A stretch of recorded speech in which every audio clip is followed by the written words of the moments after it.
YKTR Sports Nation, welcome back to the greatest podcast this side of Mars. We are in the BSC content studio as always. I'm your host, Ice, joined by Skipper Scope and Big Brother Mace. What's up, baby? Desi's is there as well. Desi's behind you, all that sort of good stuff. All right, let's just dive straight into it. Skip, you got something to say? Yeah, look, there's been a lot of conjecture around the stats. There's different stats and whatnot. And Mace, you had a pretty big call on Paddy Tough Carry again. Nice. And like we're not too sure where the stats stand, but we'll let you speak on a little bit more. So I thought I'd just present you with my signed Game 2 Munster jersey from 2020. Just here we go. There you go, mate. You can just chuck that over your shoulder. We're sort of stuck in between where we are with the stats, but you'd like to elaborate on it. I went and looked through all my jerseys today. It gave me anxiety, honestly. Like the amount of jerseys and the amount of gear that I've got, it's ridiculous. So I'm not one of those dudes who's going to hang shit up. Yeah. I don't even know where my grand final jersey is, test jersey. I think my mum gave my first test jersey away. I was probably going to hang that up. Yeah. She gives it to one of her long lost cousins or something. You know what I mean? Oh, here's my cousin's jersey. Lucky I played another 20-something.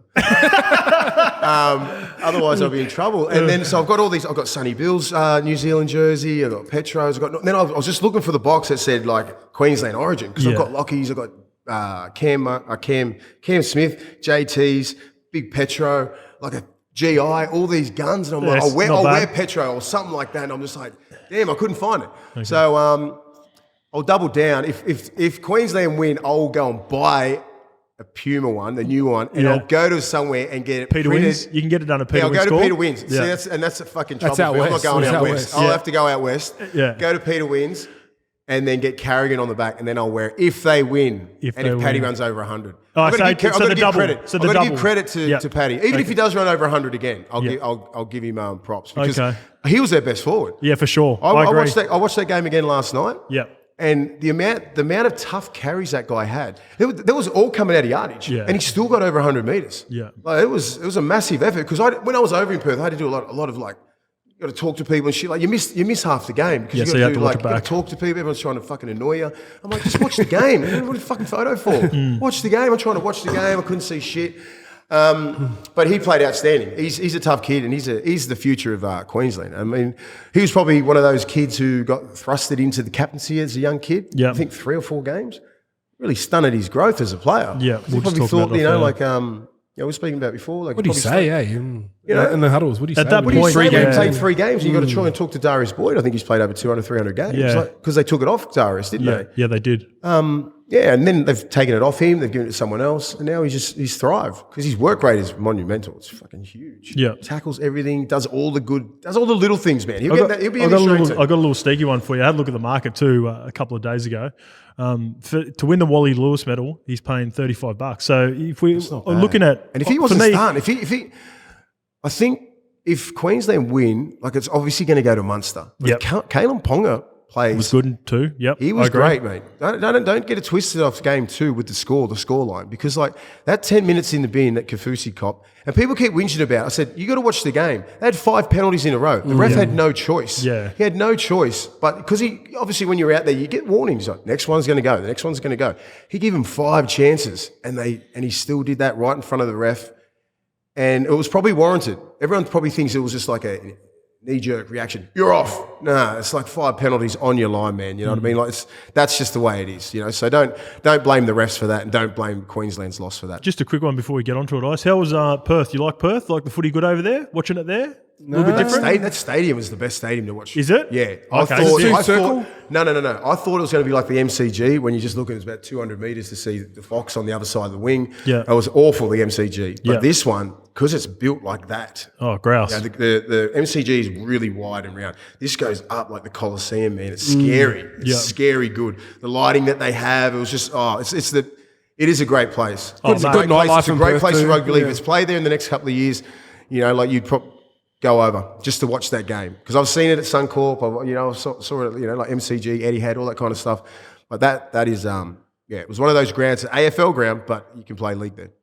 Guys, before we jump into this podcast is brought to you by Steady Freddy. Use our code to get 15% off. Use YKTR15 for a better fucking world.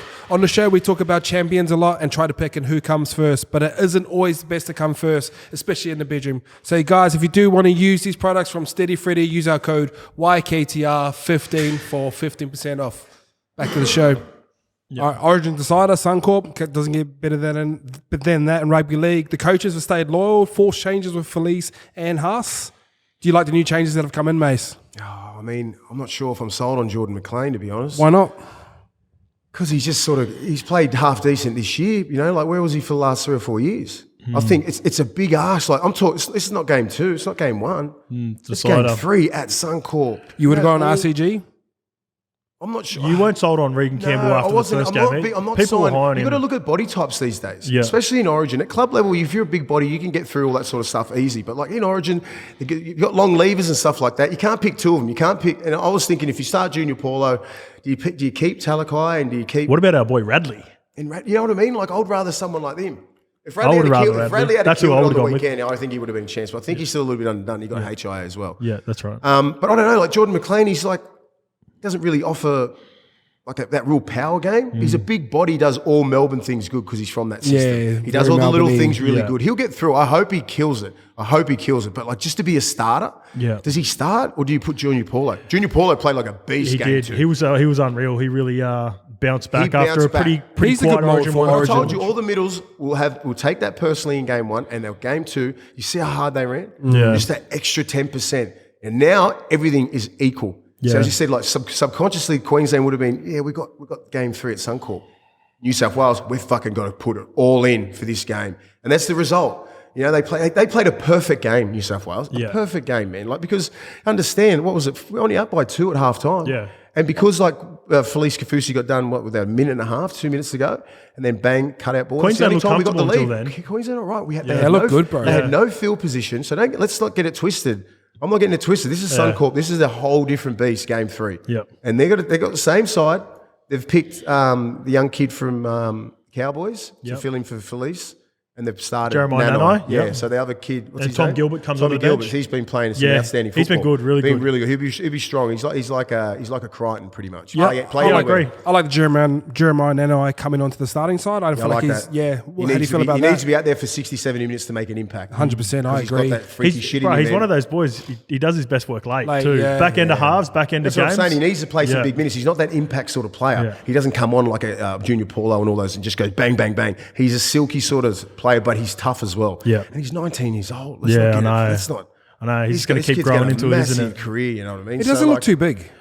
No, he's just got those He did strong hips, So man. they were under the pump, but he did have a few, like a defensive read where I think Cleary took his inside. Where Luai took his Luai, inside. Luai took yeah. his inside. He come off the line and he just and the marker Gags didn't cover his ass. Yeah. So it was a really bad defensive read. They both were looking at They each other. both looking like, at each fuck, other. they fucked up. Luai caught him slipping, his shoulders out, bang, took him on.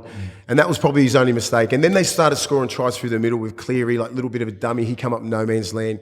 Ben Hunt made some really crucial bad defensive decisions Yeah. in that. They were all those off two after a tries. while, weren't they? And they were buggered, man. Yeah. The last 20, they were done. Like I was watching it last night just going, wow. Like we just non-stop attacking kicks, attacking our back 5 were outstanding all over 200 metres, I think. To'o, Tupou, Tedesco. Burton coming out of the other side with Crichton. Crichton outstanding in defence. Our back 5 won us the game. With the middle, our middle's got that ascendancy a little bit, pretty good in the middle, like pretty, with Isaiah Yeo, he was hitting those passes. When they get into shape quick because of Penrith. Yeah, when Yale's not They knocked get in- out. We said it before the game. Hey, why was he off? Yeah, well, he got a sledgehammer hit in his head. Big Papa hit him with a sledgehammer. So it was like, he was off. It wasn't like the decoys in the ball. They weren't it off. was all clean. He was off. Yeah. So you could see when they fall into shape anywhere on the field, if like Luai's always there, Cleary's always there, that block play's always there. Next minute they're on the other side of the field. Next minute they're back in the middle. Next minute they're on the other side of the field. They just ran them off their feet, man. And they've got big bodies. Lindsay Collins is a big body. Yep. He's not the fittest bloke in the world. He's fit, but he's not the fittest bloke. He's not a Cam Murray. These guys are big bodies. Big Papa, Tino, even Carrigan. They're big, man. Compare it to New South Wales. I know we've got Junior Paulo, but that's it. Yeah. And Payne Haas. Jakey up Payne front. Haas is not. He's big, but he plays big. Junior's not consistent that minutes. big. Like Junior's wide, but he's not No, tall no, or bro, anything. mate, bro, he's 125 kilos. Yeah. You gotta, Yeah, you got to true. lug He's that powerful. around. You He's got to lug powerful. that around. You know what I Yeah. mean? So it's like He got an engine, we've got though. different body types. Yeah, he's got a big engine. Yeah, so's Payne Haas, but like I don't think they shortened Papa's time up. Like I think he played like 15 minutes again, and then the back like 10. Yeah, he I don't did. think He it's didn't enough. play. He didn't play big And minutes I again. think Billy stuffed up his interchange a fair bit. I would have put Tino on when they're like about 25 to go. He's got a big motor. They can all play big minutes. Yeah. And that's when they had all these young kids on and they were just getting run rough shot through the middle. I would have changed it. Yeah. You know the guy they missed that was underrated? Our boy, welcome back Cotter. Welcome back, He Cotter. would have been perfect in that situation with just just would have tackled everything. because he's just running and fucking chasing everything. Mace, one thing I just want to ask with regards to the changes in that question. Two wingers didn't have their best game, but it's so like Queensland to stick by him. You know what I mean? Like I'm not even myself, fazed. I was after it. I was going, oh look, they're probably going to bring in Corey Oates, probably going to be looking at Hamaso, but Billy sticks by him. How like you know what it's like being at that arena? Yeah, I reckon they're going to have big games. Because 100%, you got to understand. It's like this is like a marathon. You know what I mean? You got to play. This is like chess, not checkers. And we made changes that I thought we had to make. Yeah. Because I thought we stuffed up game one, and Freddie's been man enough to say he did. We made the right decisions, and we come out and we played the right football. We put the Crichton back in, we put Trebojevic back in, little shuffles here and there, Crichton, the centre, and then you put Burton in. Outstanding they were. Yeah, You know what I mean? nice, Like you can't. He took full accountability. He said, all right, I messed up a couple of things. Look how tight the middle was. There was no line breaks through the middle. There was no line breaks, man. Because Jake, as I said, 20 to 20, he don't miss. Charles Met puts club first. Would you have slotted him into the right side for us, Stephen Crichton, Scope? I would have On the right personally. side? I would have put him in because he plays fullback. He Fullback. can flip and play Yeah, side but to he's side. so dominant as a left centre because that left arm carries it proper. He's proper like that. He's got his moves there. He comes off his left. He's got that offload on the inside. He's got that flick because that is like a jousting stick. Yeah. It's a bit like GI. Do you know what I mean? Bang, bang. So he's got so many moves on that left side. You take that off him because he's a left arm always. So if you can dictate where he runs. You can put him where he wants, and good defensive centres will. You know what I mean? Has he got the GI crossbar? Yeah, he doesn't have that. You know what I mean? Like, yeah, that was mad.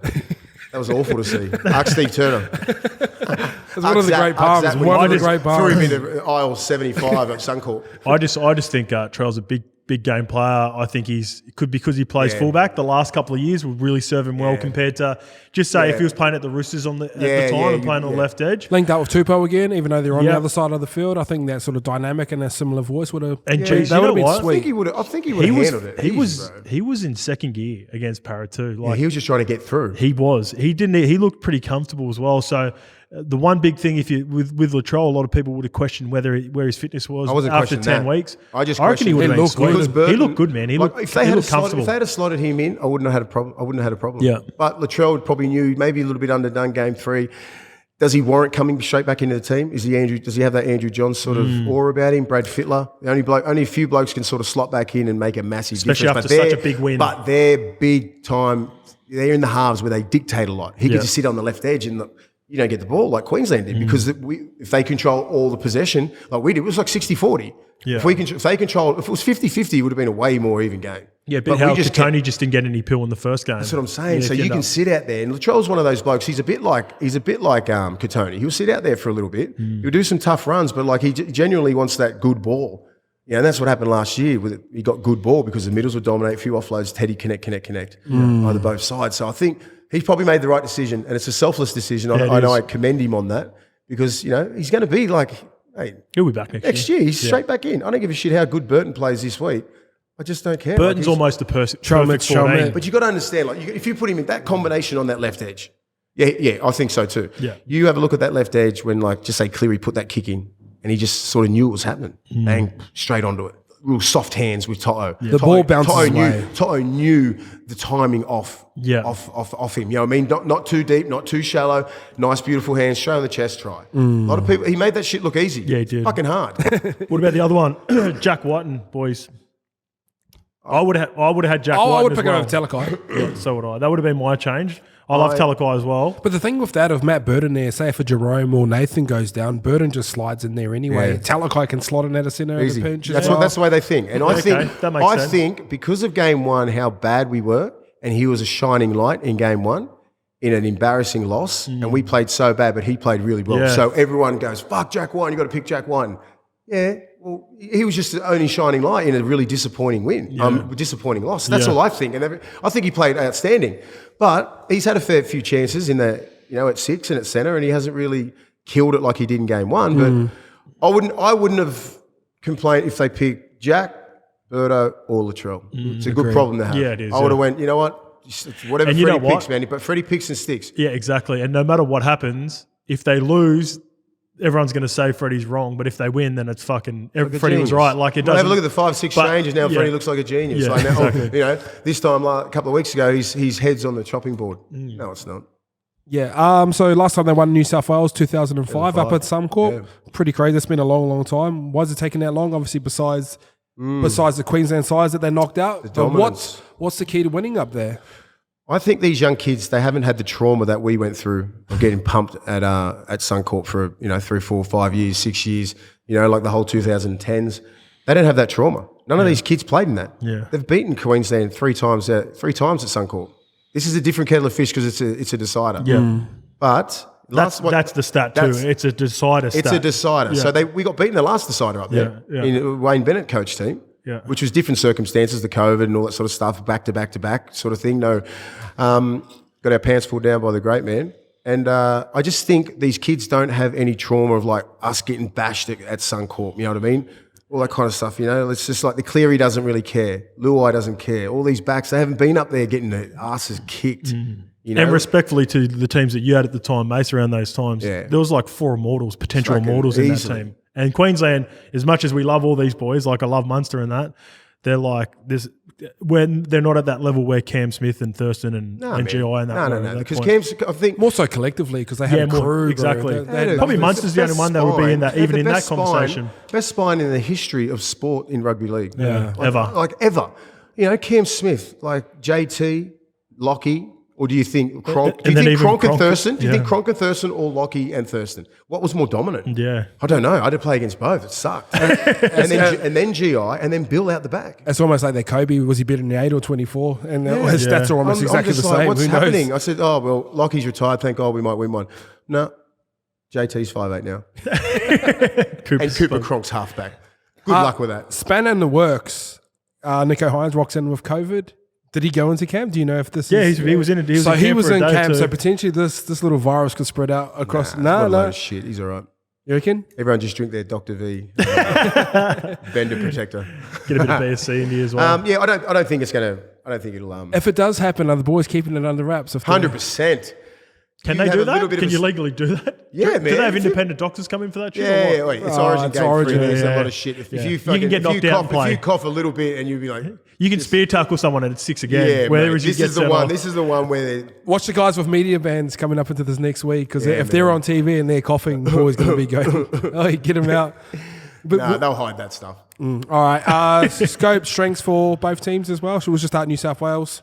Yeah, we'll start off with New South Wales. I'm just going to roll. I'll do it, boys, and then you can just off the back of it. I just think it's momentum and confidence. It's the obvious one. That was a big win. Mace, you're probably not getting too carried away with it all, but at the end of the day, it was a big score. And if that game had gone any longer, they were just going to keep putting points on Queensland at that point. So, do they have is there a mental edge off the back of that? I know you go into it, it's a clean slate, but fuck, Nath was in a mood and he wasn't in a mood for stopping as well. So that's my strength for it. I think they take a lot of confidence out of it. Just a little bit of doubt. It puts a little bit of doubt into Queensland. So I think that'll be big for them. Because Queensland will be thinking, damn, they got that strike power. Fuck, we better not piss Cleary off. You know what I mean? Because even in the first one. Even Burton, the amount of kick pressure they got on Cleary, everyone was talking about. Yeah. Why do you think they got kick pressure? Because we were getting dominated in the middle. Yeah. You dominate the middle, then you get a quick play the ball, and then they don't get that pressure on Cleary and you can put it on a dot. And then you got Burton as your second option. Putting up.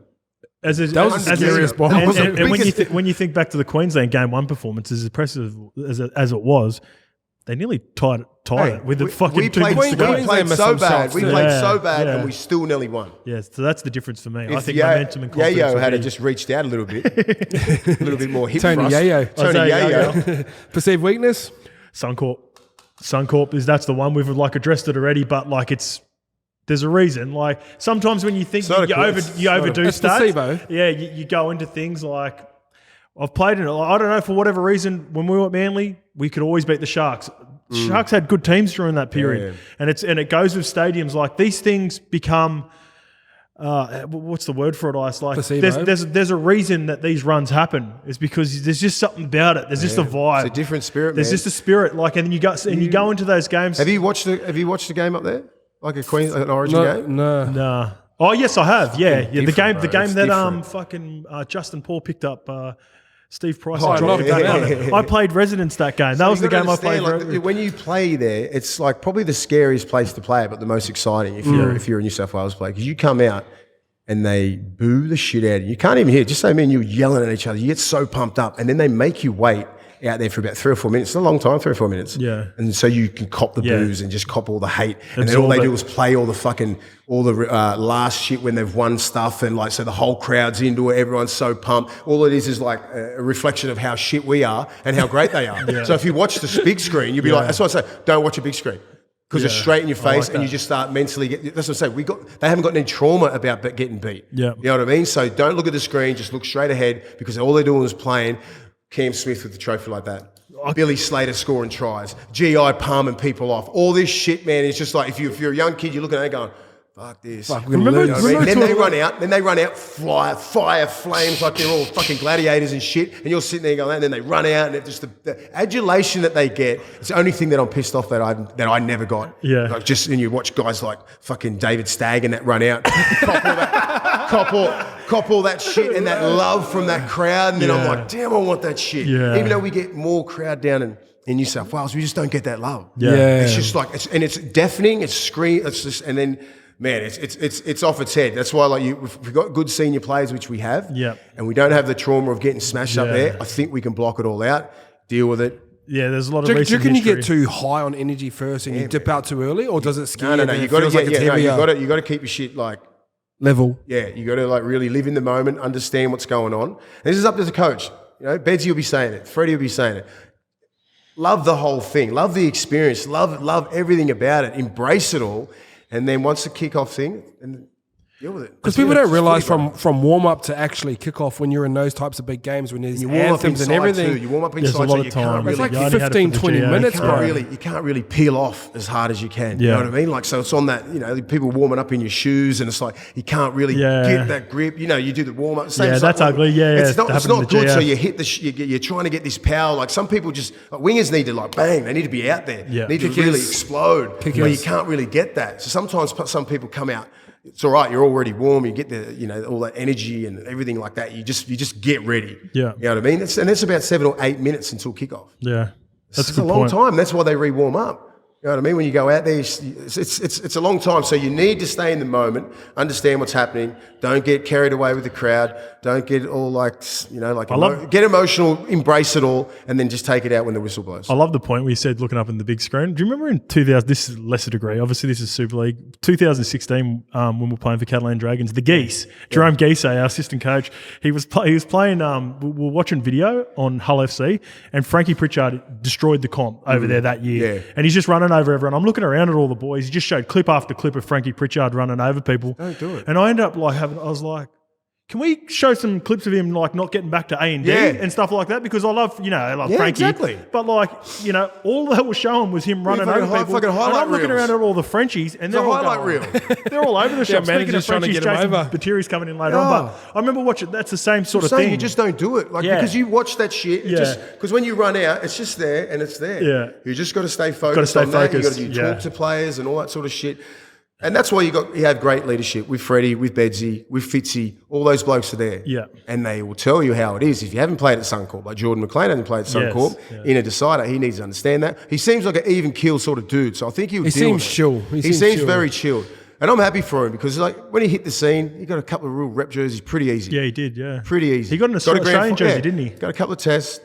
Played in the Four Nations. Is this his won a Origin grand debut? final. Yeah, This is his Origin debut, but he played for Australia. He signed a 4 or 5 year deal up there. That's right. He's Cruise been control. injured. Like he's probably been to the Mad Cow a few times. And now he's starting to play good, playing to his potential because he did have a couple of injuries that's really blown him out. It takes about 18 months to get back. So now he's back to some decent football. As I said, look, I'm happy for him, but I just don't think it warrants a starting spot in an Origin decider at Suncorp. Your last year of a contract's always pretty good motivation, isn't it? Oh yeah, you can see, who's off contract. You can just go What's he through doing it at now. training early? What are you doing extras? 3 years. What are you on? What are you doing on kick chase? doing on the kick chase? What? What?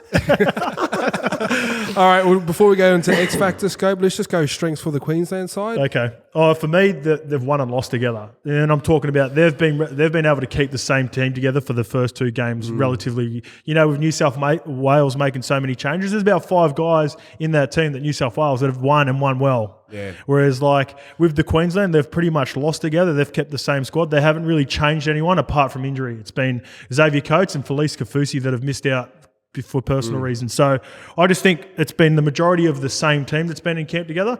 They've been on the high of winning game 1. They've been on the low of getting flogged by New South Wales. And now they're going to this game at Suncorp. Again, now they're legit. They're the underdogs again. They fucking they love love it. that. That's one of the And great their backs markets against the wall. It's one of the great marketing buys, the old Suncorp Stadium. We always say it's Suncorp. It's like the Wizard Blues back in the day. Mark Rohr said it's one of the best investments he's ever made. Yeah. The Wizard Blues. Yeah. It blew up He was his the first business, sponsor. bro. That's He was the first nostalgic. sponsor in 04. Yeah, that's because, nostalgic when you think of that. Yeah, but they had some really bad reads. Like even though we won quite comfortably, like that's that ball Easy where Tupou fixes. scored. It was 4-on-4, and Val Holmes and Murray were sitting right next to each other. Yeah. It was just really bad defensive reads by some of the senior players. You'd expect better. I think they pushed. Murray come into the centre and like Val's on the wing, like, and they were just right next to each other. Where like he made Cleary play that shoulders in. Cleary goes boop, over to Tupou like that. That really made the floodgates open. Yep. That was just after the second half, and it's just like, and then it sort of opened up, and then Luai. All these tries can be stopped, just like Great point. in game 1 where we're like, those aren't Origin tries. You know what I mean? Neither You were need to these earn that ones. shit. Yeah. You know? And they're thinking, fuck, is Luai coming first receiver and then blitzing through A and marker and then smoking our fullback? We can fix that. That's an attitude. Yeah. All these shit And is he's very, giving him the very, fucking samurai too. very, exactly. That's very, when you start seeing that shit, it doesn't matter West what side level. and shit, he's yeah, throwing, he threw it on the throwing west up, side actually. Throwing west side, he's doing everything. I like it when he does the prayer, like the anime prayer and shit. Yeah, That's sick too. I but love the swag on those young if kids, he's man. throwing out the west side on you, Through it's west side fucking straight up, game you put the over. ball down left hand just straight up. I was just like, how do you think of that shit? Western Sydney, all baby. all you're trying to think of if you score a try is like, yeah, yes. No, west side. I got the west side. That's how much he was That's how they traveling. roll. That's how much they love that place out there. And it's like, you see Toto, you see Burton, you see Yo, and all these. That Penrith brotherhood is bringing us home. That's what I think. We didn't have that combination on that left side. Liam Martin was a boss on that game. Liam Martin, our edge. Him and Cam Murray were underrated, outstanding. man. Cam Murray Physically. got rattled early, Yeah. and he come on and played even better. Yep. You know what I mean? So our middles were good. Jake was good. Payne was good. Everyone found their front. They worked hard together. Appy was really good defensively. Like he got out. He got the boys. He just got the boys going in the middle. He's always the most slept on guy in the team, isn't he? In great teams. No, Always, yeah. bro. He just done his job. Then Cook comes on, plays about 40, 50 minutes. It was about 40 each. You know what's like a slept-on thing? It reminds me of Stevie Maddai. When Stevie Maddai played, he was like a really good defender, and everyone thinks of his big hits. But he was nice with the footy, Silky bro. with the ball, and man. with Uppy, it's opposite. Everyone looks at Uppy with the deception around the ruck. He's mad at getting out. He controls the game from the middle. But his defence at the start of games in the first 20 minutes, when he racks people underneath, don't understand. it's slept on, bro. Yeah, it's that's what I'm such saying. an Like, I underrated would part of pick his Appy game. because you got big bodies Yeah. like Tino and you got Lindsay Collins.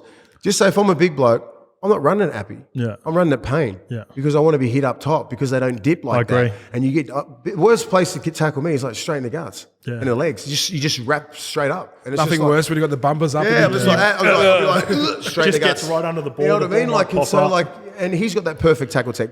Cookie's defense has improved so much in the last couple of years, but like you don't hit like Appy. It's Fiji, bro. Yeah. He's strong through the core. Strong, Mace, bro. Mace set me up perfectly before we started it. It's a perfect segue. He started talking about it. It's the bounce back for the wingers, right? So I love them both. Selwyn this your Cobbo weakness? and Murray Taulagi at club level, they've been unreal. Selwyn, he was okay in game 1, but they're going to be under the pump. Do they bounce back? Like that's the I big think question they're too mark. young to care. Yeah. Like, he I hope seems it pretty is. I carefree. hope it I is think for it's their going to be a sake. chase. I think it's going to be a chase to who can get that field position. Because you have a Early. look how dominant New South Wales was with good field position. Yeah. They'll catch it on the 30, back up to the 40 by the first tackle, and then it's an attacking kick, and then bang. All their runs was just coming out of yardage. Yeah. It's the hardest game like that. When you're on the back foot like that, you couldn't get a good kick in. Cherry couldn't get a good kick in because all three of them there. And then all the backs and all the centers would drop back. And then they got 5 coming at you. Yeah. They were taking short sides and stuff and taking those meters. Get behind See the ball Did early. you see they're just flicking the ball out? Like Tyler was getting the ball and then bang straight to someone else in a good position. Their confidence was on another level, the back 5. It was outstanding to watch. Even Burton coming in from here to even find the middle is outstanding because you don't want him to beat the markers all A. There's one time when he got in the middle and then splits the whole field up. Little things like that really fucks you up as a middle, and you're like, damn, then they can go left or right. And then Cleary just had it. He was a puppet master, man. Yeah. He was putting these kicks up, and Birdo put these kicks up. Luai little kicks, even the choice that I think fourth tackle, and then he just kicked to the right side, and then he put it on a dime, and then we ran through Crichton, and he got 6 to go again. Yeah, it's a big call, fourth tackle, man. That could have gone dead 7 tackles. Then they would have got field position, and then the right choices. They made the right choices at the right time because that was a big gamble. It was only about 25 minutes to go. Imagine if it's a 7 tackle and they get up there and it's just like you end up scoring a try and it sort of evens up. Great point. It's a great point when you got all the backs behind the ball and behind the ball early. Nothing better when you got 10 men and you kick chasing, you got a fullback, you're going to smash him. And if you're a middle and you just sort of go, get into him. I can just sort of like, you don't have to sprint back. Yeah. You know what I mean? You're sort of coming up and it's just like, 10 metres and you're sort of back on the third. Tying the line up. That's how you play a perfect game. They played the perfect game. When I think of game 1, I think of the bench impact and how they were carrying the ball and getting forward. When I think of game 2, I think thinking about how Jakey and Uppy in particular stiffen it up for the middle. So I think it's brewing for a perfect storm. Who's going to win that battle? And that's what Queensland going to get on the front foot or like New South Wales? You got tic-tac, and then in the last one, it's the hardest one. Magic Murray killed it in Magic Round. That's how he has a nickname as well. So I'm not too worried about him being up in some. And he bounced back nice against the Broncos on the weekend as well. He had some really nice touches. He was doing the shooting cowboy and shit. So he got his swag back. You know how hard Magic Murray got his swag back too. We're not the back 5, but we understand how hard it is when you're on the fucking back. oath. When you're It's on the different back now foot, bro. You are on the back foot. Yeah. And people, if you're in Origin, if you're on the back foot, these guys are killers, man. Like Queensland would do that to us if they had the chance, and then our back 5 would not be as dominant. Then Gagai would have had all these numbers, and Cobbo and Holmes and all these guys, they would have had bigger numbers. But all their things was coming out of yardage and us lining up, and just like trying to fucking end them because we got more to play for. You know what I mean? Now it's once we got exactly, now so that's the beauty of Origin. I keep saying that's why game 3s are just everything out, all the cards in, all in. X factors, both sides. X factor, both sides. It's got to be Matty Burton again. It's like you know what you're going to expect from Nath. I have a feeling I know what I'm going to expect from Nath. That the big 3, Jerome Luai, Nath, and Yao, getting them around. Does he have outside of the try assist, and a few nice plays running the ball? Does he have that success of a couple of those kicks that were fucking really nice that Mace was alluding to? Because it could easily go the other way. Because it can, right? So. That was big. Murray didn't take them on the full a couple of times. I think even Selwyn dropped one. I think he only had like 2 or 3 kicks, but they were pivotal. They were really big kicks. Understand how the surface too, how bad it was. It wasn't for outside backs. Yeah, it was not for outside backs. Yeah. It was different when Will coming out because we'll catch it on the full and then we're going. They were getting the ball and then they're trying to get out of yardage and slipping over and like they didn't have some of them were wearing like just molders. Yeah. Well, it studs that long. You know what I mean? So like now it's Suncorp dry track. No slippage. It's going to be mad. You know what I mean? Like, because don't think that you see a heap of people slipping over Ponga and all that. They rely on their footwork. You take that one little thing off him, take his left foot away because he's not confident coming off his left. Like a boxer with one eye. Yeah, it's just it really rattled him, especially when you're coming out of yardage and you don't have any you're just trying to do that tough run. It's just one dimensional. You got no other move. You got to cop that hit. Yeah. Like Cobbo had to cop the hit because he couldn't skip around because if he skips, you pick him up and you drag him back. And it's slippery. They had that. Yeah. It wasn't like you just hitting the dirt and you stop. Yeah. You hit the dirt and you keep going. Yeah, it's funny those little things like that. It does matter. It does matter with kicking games on certain surfaces. I think the X factor, to be honest, is Luai. Yeah. Because he played. I was thinking of him. It was one of the two for game one. Played pretty bad in game one. And then that try he scored. The game was still on. Yeah, he's like Uppy. Them 2 guys are the forgotten guys at Penrith and New South Wales level with them. Cleary scored those 2 great tries late. When they were really fatigued, but he played. He scored some really good tries, and but that try Luai did, that was just off the top of his head. He didn't know what was going on. Yeah, bang, bang, bang. That's X factor. That's X factor because you don't even know what he's doing. Yeah, that's what I love about him as well. I watched him on the weekend again against the Roosters, and it wasn't going their way. They didn't play all that clean against the Roosters. But I love his kick chase. I love his aggression that he gets that third man in around the legs that. It's concerning to some, but at the moment it's legal if you do it right and don't cannonball. What about he just Liam? does all the little shitty things right, Jerome, man. That I respect. Like a stylier version of Josh Reynolds. He built his game off He's a more skilled Josh Reynolds. Way more skilled. Way more skilled.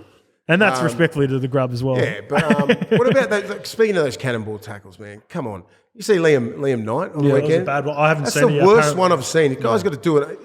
He ripped his ACL apart. Yeah. He's out for the we'll year. We'll get to that. I think hate we're that, going man. to come I up with hate that in that our shit. three of the best at club level. X Factor, Queensland. X Factor, I just couldn't. I was looking at the team. Prez. Nah, Prez has got that little injury concern, same as KP, who've been unreal in the first two games as well. Even in the first one. I think Harry coming off the bench is going to be the guy. I just got this feeling around Harry for some reason. I was looking at the squad. I just think, when I look back to 2020 and that decider, as good as Munster was in that whole series, I feel like Harry really sparked him and could have a similar performance up there at Suncorp. I think he comes to play 60. Off how bad our middles are. And you know what? Harry was trying his ass off again in game 2, and he made a few errors. But out of everyone that was, when at the time this is what I try to look for under duress, and when the team's under the pump, who is making errors but having a crack and making errors. Yeah. And for me, Harry stood out. I thought Harry is the type of guy who's always going to go down swinging. So when the game is at 50-50 and he's the guy having a crack, I feel like he could be pivotal and he could come up with a couple of big, whether he gets man of the match or not, but just comes up with a couple of big plays, whether it's a half line break for an offload or just one try assist or a barge over try sort of vibe. I think Harry can be, he could be the guy. They just need to be on. The other middles need to be on and on the same page as Harry Grant when he's on. Yeah. Because he'll take that team to another level if they go with him. Depends on how Lindsay Collins feeling, depends how Carrigan's feeling. They need their fair share of the ball. Tino, everyone needs, they need 50-50. If it's 50-50, this is going to go down to the wire. Yeah. I totally agree with that. But I understand with Harry Grant, but I think it's KP as well. I just think it is. He's just got what he did. How he set up that try. He just smoked Crichton. That should never have been a try because Crichton should have had him. It was man on man. You have a look at that short side. It was just pass. He just went boom outside straight into Munster. I mean, was it to Val Holmes straight to Munster? That's a beautiful try. It was very underrated because the fact that we ran away with the score. Yeah, but that was to put him in the lead. Yeah, KP was. It was man on man. He was on. Well. He was on that game until he got cracked by Cleary. Yeah, and I'm worrying about that kid's head knocks. So am I. No, I'm starting to worry about it. I started to worry about those young kids. As a fan and as a friend, I'm just like, get through Origin, maybe have a bit of a break. You take the year because off. Knights aren't doing I don't know. The Knights aren't doing anything. If I was the Knights, I'd be like done with the year. Because he's one or two head knocks away from medically retired. Yeah. And then change the eligibility rules and he plays for Kiwis at the end of the year in the World Cup. Perfect. All right, last question on Origin for this week. Predictions. Mace, where you going? New South Wales 13 plus. Ace. Yes. Going straight for it. I like it. Man of the match, Luai. I like it. I like it. Bounce back, baby. Just a late try too. It'll be tight all the way, and then a couple of little late ones. Okay, to the 13 plus. Yeah, to get. Of course, it's not tight all the way to 80. 79, 59. To the 14-point try. I think it's going to be close. I'm 2 from 2 as well. By the way, I think we're both. What about you and Queensland? Queensland will get it. Queensland. Yeah, I thought that. Did you? Anyway, so I've caught this right the whole way, except for the 13 plus. I didn't see 13 plus of the Blues. Not like you keep tabs on yourself. Yeah, you're not like me to bring up receipts on the show. But I am rolling with Queensland 1 to 12. I think is going to be a penalty goal, a try. Not much at all. Queensland bounce back. Harry with a stormer. He's going to have a try assist or a line break assist to the try. You think their middles? Do you reckon their middles are good enough to deal with ours? I think they can hang on after that. After what happened at Perth, and then they'll be pissed off. It'd be like our middles. Fucking know. It's like tic tac toe. It'd be like boom boom. Your turn now. Everyone's on the same level, going in at 100. Now there's no the first game's always weird. You know what I mean? You sort of get a gauge of how good these guys are or how shit they are. You know what I mean? Queensland would have had a little bit of confidence going into game 2. They would have. They would have been hard. And I swear to God, these Queenslanders still have swag coming into game 3. Plenty. You know that they don't lose that shit. That's why they don't make changes because they're confident in what they do. Yeah, exactly. They put that fucking maroon jersey on this thing. You know what? The more I think about it, and we haven't even mentioned him, and there hasn't been much mentioned because he's been injured. Munster will fuck around and just have a day out as per. What's his injury? Sorry, shoulder. Yeah, see, he trained a lot of traffic. A lot of traffic. Tough. He just ripped the ball out. No, he won't have that strength. One good part about this. We ripped the ball out 2 or 3 times. Yeah, you did. Stole the recipe. Yeah. I like it. One thing that's coming up about this game that I really loved is Nathan Cleary versus Munster, both kind of basically in their prime right now. Yeah. When Joey was playing, JT and that were coming through, and they've given him daps going, I would have loved to be at my prime to take on Joey. Is this one of the, not the only time in Origin where it's kind of even? It's pretty even. I mean, what's Cleary 24? Money's 27? Money's got more runs on the board in the Origin arena, big game player, etc. But if we think back historically as well, did the King line up with Freddie? He sort of just missed Freddie as well, didn't he? None and of then them- there was none of those Freddie and, blokes. Joey and never- Alfie, never- Joey Joey- and Alfie, but they didn't consistently play. Joey was playing hooker. Yeah, it was Yeah. mainly Ricky Stewart and Alfie. Yes, There was- that's there probably was the closest. Those 9, that's probably the closest. JT never played against Joey. Yep. Because Joey retired in 2005 and JT came in Yeah, 2006. and even so, probably Freddie- Lockie and Joey would have been the closest. Freddie, Lockie, Yep. that was a bit of a battle for ages. Yep. But Lockie was fullback Yeah, true. in those Yeah. days. And Joey played hooker sometimes. Yeah, as well. Joey played Like, hooker in the like 99, 2000, fucking Chris 2001. Anderson. Yeah, exactly. Yeah, so we were robbed Fucking of. Noddy, We probably haven't had interim it. coach. Whereas like this Munster and Cleary now, they've had. Would they have had 3 series at least against each other? Easy. And they've got at least 3 more against each other. And they've just gone game 1, game 2. But do you rate it Game with a three. half and do you go Munster and Luai? Nah. Nah, I just think because those two are the most dominant. Yeah, out of the I spot. know, yeah. but like, I Yeah. think if Luai gets an MOM, then it's going to be those two because Yeah. they'll be going for Australian spots, man. You got to understand that. Yeah. Cleary's got the Aussie spot already. Don't get it Yes. twisted with DC. Yeah, that's if, a lot. if they had like a 4 Nations in the last 2 years, Cleary's the man. Yeah. Ches will be part of the squad. Ches but will be it'll part of the squad or something like that. Or, like, I'm not sure if he's going to make it even this year. He should. I think but he I will. think Cleary. I think he will. Yeah, Who's Mel? Yeah, Mel. He'll pick. Yeah, he'll he pick. loves DC, but like Cleary's the man now. You got to understand that, and Munster's the man. But like, I think Luai will be going. You know what? I'm the man. He's got that confidence, bro. Will he go some Brian, more? yeah, Brian Tyler's already come out and declared. It's interesting that he hasn't come out and said anything because I always assumed that Jerome was going to be the guy that was going to lead the way for him. And if they went to Sardo, I feel like he's got just from the outside looking in, I feel like he's got a big influence there at that he team. does. And I thought I think maybe Brian if does he as well. makes it, I thought maybe if Jerome was to make his decision, Brian and Stephen would I think follow him. all that would take was one more. One more, and yeah. I think they'll make that decision after Origin because it was a bit. I think they caught Toto slipping a little bit. Yeah. A little bit of an interview goes, of course I got to, you ask him a direct He's question. gone too he's early. not going to lie about it. Has he gone too early? I think Biz is just that sort of guy. Oh, okay. I think he's pretty Doesn't honest. faze him, If you yeah. ask him a question, he's going to give Yeah, it to you. fucking oath. And I think they got him in. They caught him slipping at that time. And round Origin, if you're an Origin player, it's going to be amplified by 1,000. Yeah. You know what I mean? He should have made that decision after Origin, but he's just one of those honest kids, which is great. You see some exactly. raw stuff. So that's what he meant. Felt it from the heart, and he said it. Yeah, I have a feeling Jerome and Stephen Crichton will both come out for summer after it. And have a look at the ripple effect from that. Does Tino play? Does Paulo play? It I depends on reckon what Tino goes. I reckon he stays Aussie. Yeah, Tino is an Aussie, but Yeah, he's from Orange or something. yeah, like because I think There's some with all, wolves the out in drama, with Orange. all the drama here, like everyone's like, oh, you should make these decisions. It's like, dude, it's like he's eligible for New South Wales, right? Because Yeah. he made that decision when he was 13, 14 or whatever the rules are now. So if you're born in New Zealand, you come here, just like I spoke to you last time. Like I was 5 when I come over here. Like I grew up here. It's different. I said the thing on my podcast yesterday. It's like Carmichael Hunt was 15 when he came over here. Everyone thought he was a Kiwi. yeah, But like he probably grew, and then he started watching Origin. He goes, I want to play for Queensland. Automatically ruling him out from New Zealand because he wanted to play for Queensland. Yeah. That's the So that's the difference. big one, right? That's the big difference. Like it's you're wanting to play Origin because if you want to play in the toughest arena and you rate yourself and you want to do that, you're going to have to give up that allegiance to you if you actually think that you're a Kiwi or not. Because if your heart of hearts, you're going to go play for New Zealand. Yeah. You'd want to play Queensland and you play for New Zealand, but you can't have it. You just can't have it. Well, that's the big thing. Gal's brought up the tiers, right? So now it's okay for him, but like Yeah, what happens if they go tier Samoa one? and Tonga, they'll be close to going tier 1 after this World Cup because I think they're going to have big Dude, performances. you just gotta So treat then them it opens up differently, the bro. can of worms with the big ones in New Zealand, right? I don't know. We know him a little bit. I joke around about it.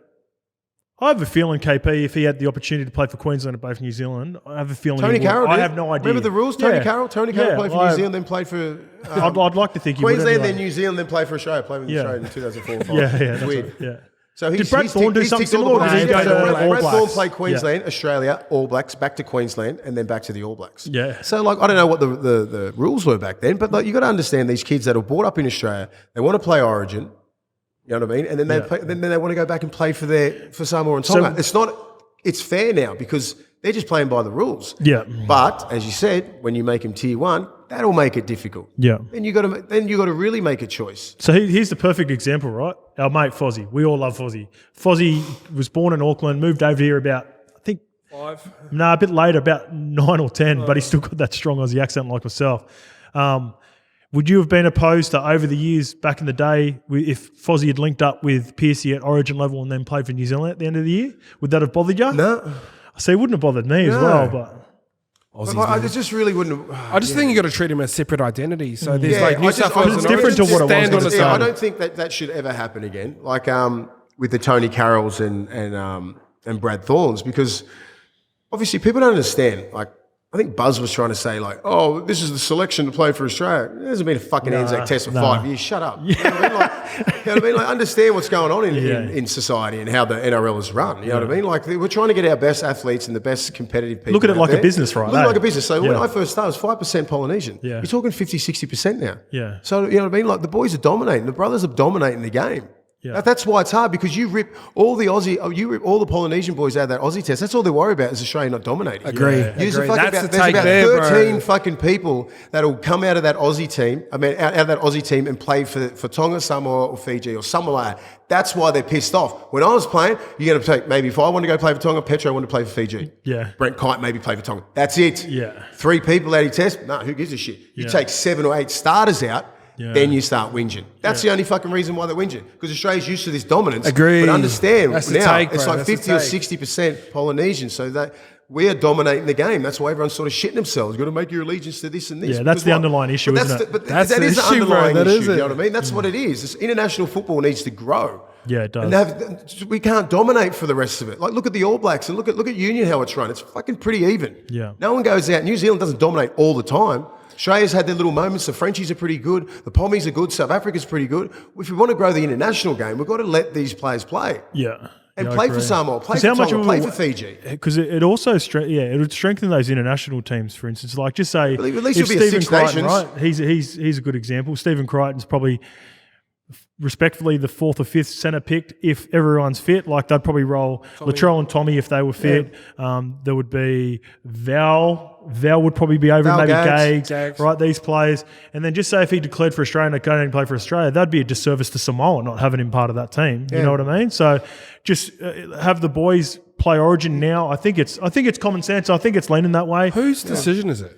I think it's too mixed up there. I think up the Someone's top. just- No, I think there's too many different entities. Like whether it be someone has to control the game completely. Because this is what's happening. Because there's international, there's state. They're all on different things. International, NRL, NRL, New South Wales Rugby League, Queensland Rugby League, New Zealand Rugby League, and New Zealand Rugby Yeah. League. So, like, Someone's- I think Gus was saying the NRL need to take over the whole lot. But Agreed. like, Come under the same they're not entity. going to give up that power, are they? No All one the does. other- You've got these yeah. old pricks sitting on these boards on $300,000 to Fuck make yeah. these Is that what decisions they're to try on? and rule Yeah, the game. they would be. They'd be on. They're on a the shitload, mate. They've run the gravy They train won't till want they're to be about told fucking what 80. to do from the No. NRL. Yeah, You know, like I know the NRL wants to take over Origin, like proper. They're never going to do it because Queensland's like, we created this shit. Yeah. You know what I mean? Like, Yeah. that's what's happening at the moment. That's why they're in Supreme Court. Yeah. They're in Supreme Court because NRL want to take over Queensland and New South Wales. Are and they in put Peter it Holmes? underneath- Peter put Holmes it- a court? put it underneath the NRL. Yeah. Everything underneath the NRL umbrella. Yeah. But obviously people have been, with New South Wales and Queensland Rugby League, they think they should sit by themselves and not answer to anyone. Yeah. And I sort of agree with both. That'll be the problem. Yeah. That'll be the problem. I can understand it as well. So can if I was in a could you- position could you like that, I understand wouldn't want to be giving it up. Nah,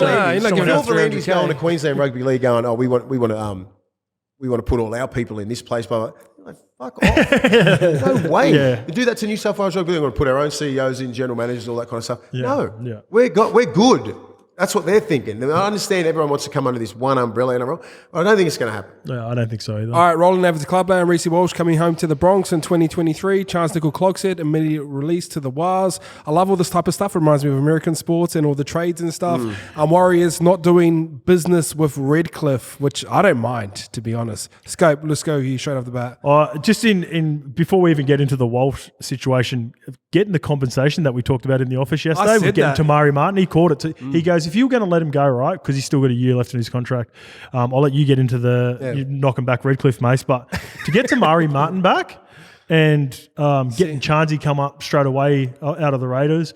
Yeah, I think Walshy's going to have a real big future, but fuck, those are two good squad players, man. And they care about New Zealand. Yeah, and they do, and they probably want to be there a lot more than what Walshy does anyway. So the Wars, I don't think they've come out that bad in this. That's a better trade. Although they've let go of fucking a potential superstar. But Mace, If he's not happy, I get it. You know what I mean? I don't think he was really committed to New Zealand, to be honest. To the Warriors? I don't think he was. Why say it, eh? Do you know he goes, I'll be there for the next little bit? Yeah, like just don't lie. Yeah, don't lie about shit. Just be honest with yourself. You know what I mean? Like just come out and then you got like personal issues and stuff. Just come out and say, I don't want to go play for New Zealand. I don't want to move to New Zealand. I thought I was going to stay in Redcliffe for another 3 years. You know what I mean? Like live like that. It's just like, I sort of, you know. It is a hard one too. When you get to personal issues, you got to know, like, you might have an opinion on it, but like at the end of the day, you don't know what's going on inside. So a couple of years ago, just say he's on 100. Say he's on 100 grand a couple of years ago and then the Warriors offer him 600. Of course you're going to go.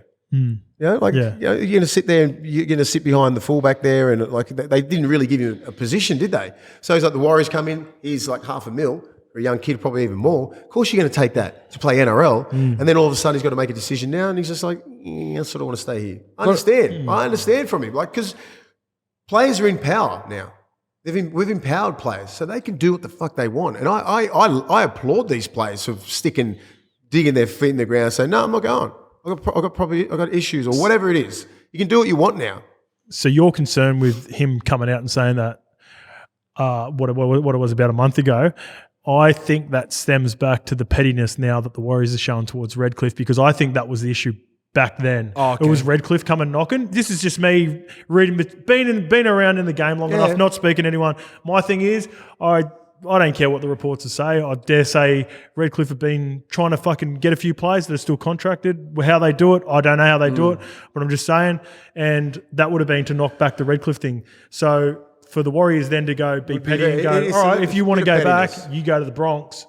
I can understand that. It's a bit of pettiness. I can understand that from the Warriors. Would have been filthy on Wayne trying to like control the narrative and trying to get O'Sullivan was at the Warriors back in the day. So now they're filthy on Sullivan. Now he's at Redcliffe. That's what it is. If you've got to read between the lines, you've been around the game a long time. Fucking oath. I know exactly what's happened here. They've just pulled a little fuck you, bro. I like fuck it. you, Redcliffe. I like it. I don't mind it. It's very petty. Yeah. And it pisses Wayne off. I would probably do the same. I don't mind a bit of pettiness. I'll be paying attention. Do that because, he's probably looking and go, Wayne's getting his way and, Sully's left us and trying to, do this. And fuck them. You're not having Walsh. You go back to the Broncos there. Their rival. Who looked after us by giving him to us originally. Maybe that's exactly. And I think it was a little bit of a... And in theory, they've built a good relationship with them now. What's them stopping getting the next Reece Walsh who's not ready for the Broncos? So they've built a relationship there because Broncos have built up some really good juniors. Mace, quick question. Has Bennett lost his touch? No, I just think players have gotten a lot smarter. And it's all about... He would have got every man he wanted to back in the day. 10, 15 years ago, he would have got everyone. Now everyone's just like, is this the right fit for me? Like, do I want to go up there? Like, just say with, like Munster, for instance, like, stay down here, play finals all the time, play Origin, all this kind of stuff. Like success all the time. 80% you're going to win your games down there.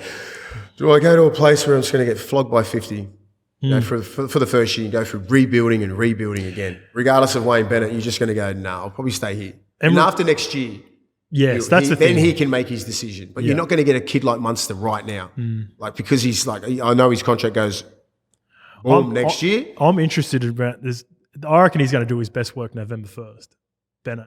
That's all we see his best work. Don't get it twisted. He's missed out this year. How many good players are off contract? And they don't want to come out in public because they'll get ridiculed by it. And some people can't handle the backlash.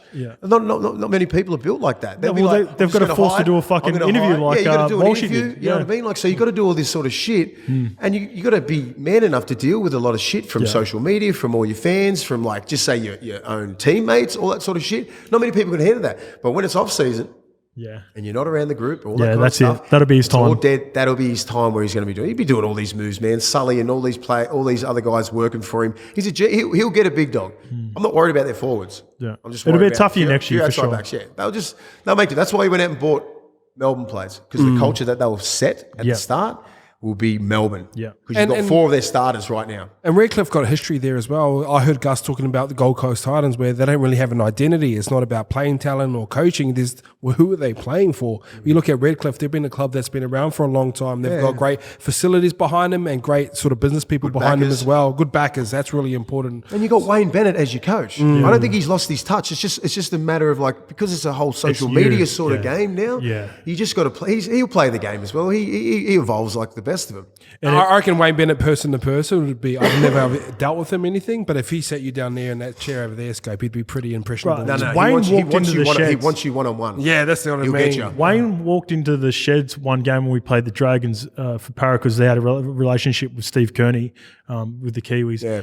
And I've never been more like starstruck from a rugby league personality. And there's not one person more that I really wanted to go up and just like shake his hand, but couldn't do it. I was too nervous. I didn't feel like I was. 100%, All the boys will spray you too. Well, I wasn't worthy. I 100% wasn't worthy. Hadn't even played 20 games at the time, but I remember just looking at him as a figure. I've actually walked past him a few times because he used to live around there in Little Bay. Same thing. Put my head down, running with the dog. I would have got him in a headlock. Yeah, well, you see, you got the runs on the board. Relationship with But him. yeah, But he's one of those guys. Like if he gets you one-on-one, if you're not a kid if you've never met him or you just got that aura about him, Yeah. you're like dealing with Bill Belichick or some shit Yes. like that. You know, he's got Yeah. that swag and he's confident on it Yeah. another level. yeah. Like Well, I think when It's I went to weird because I Newcastle- respect Bellamy as well. Belly's like that as well, man. But I was a little bit better with Bellamy. When I seen Bellamy, I You've got to think had he's the triple OG, Yeah. Wayne Bennett. Like, Yeah, shit, yeah, he's got that's it. fucking He is the 87, 88, quadruple- bro. Yeah, quadruple he's OG. a quadruple. He's the godfather. Of yeah, the Godfather. He is. He's the guy. And like, if you're a young kid who's like, just say 18, 19, very impressionable, like you don't really know yourself, he knows. Yeah. 'Cause he Yeah. knows where he sits in the pecking order of fucking yeah. greatness. Human And he's fucking psychology. here. He's here. You know what I mean? Like I've got a great relationship with Wayne, but he still scares me a little bit. I can ring him going, I'm going to do this. Yeah. And he'll sit there Matt, he's a great listener. Yeah. I'll go on this mad fucking tangent shit on a mic, fucking this. Okay, well, what do you think about this? And you just put things in place like real easy. Like especially when I was talking to the Bulldogs, I said, what do I do? What sort of plan do I have? Where do I fit here? And he's like, well, really, you belong in the game somewhere, and I'm glad that you found your feet. Do this. That's exactly what I said in the meeting, and just fucking nailed it. Yeah. Just little points. Yeah.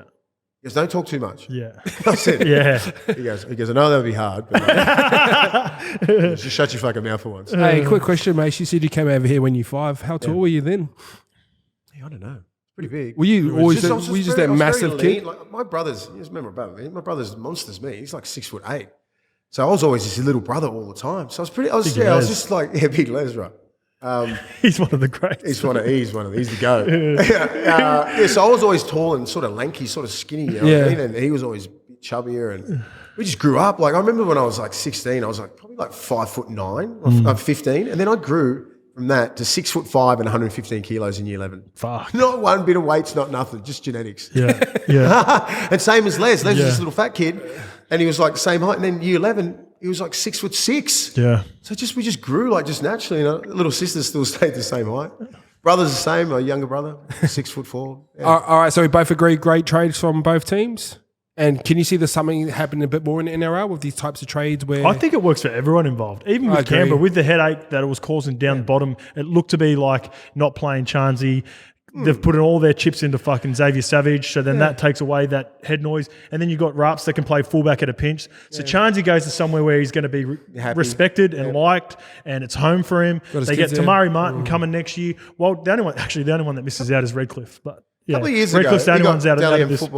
fullback of the year, right? Yeah, Charnsey's nice. So he can play. So like, I just think His confidence is down. This doesn't please everyone. Obviously, fans and all that kind of stuff, they're a bit filthy. But like, this is reality now, fans. This is how it is. This I is think it business. should be This more is of a it. business, and this is how it rolls now. Yeah. And if you're going to lose someone, the compensation of getting someone back, I love that. And understand, there's a flip side to this. It's the other players who are getting canned all the time. Don't worry about like Walshy and all these guys in power positions that can make these power moves. Yeah. There's about 50 other players that are getting told, More. you're not wanted, you're not wanted. You Yeah. know what I mean? But no one gives a shit about there. Where's the loyalty there? So I understand that. If you're a punter and you go, oh, you're fucking chasing money, bullshit. Works both ways. Think about the Justin Horros that were getting punted at the end of fucking every season. Yeah, people don't understand that. All they look at the superstars and they go, yeah, he's greedy. Yeah, exactly. No. You have a look. We're just trying to survive, man. Yeah, fucking no. Just trying to eat. All right, guys, bit of a Put some short fucking petrol in the car. coaching not these tree. days. Coaches in the NRL obviously got the Wars, the Dogs, the Tigers taking their time to get it right. Serrato was the sort of big fish that everyone sort of wanted. Has he signed somewhere? He's pulled back and he's saying It looks like he's just going to fucking stay put, isn't he? yeah, smart move by him as well. But Holbrook potentially next to go. Do you reckon he's off? Well, the rumours are that he's gone. So they got rid of his name, Clint Hoare. He's his head of performance. A couple of weeks ago, apparently he was really close with him. So all the rumours, I'm just going off just what, the news articles and that of it when I put this in.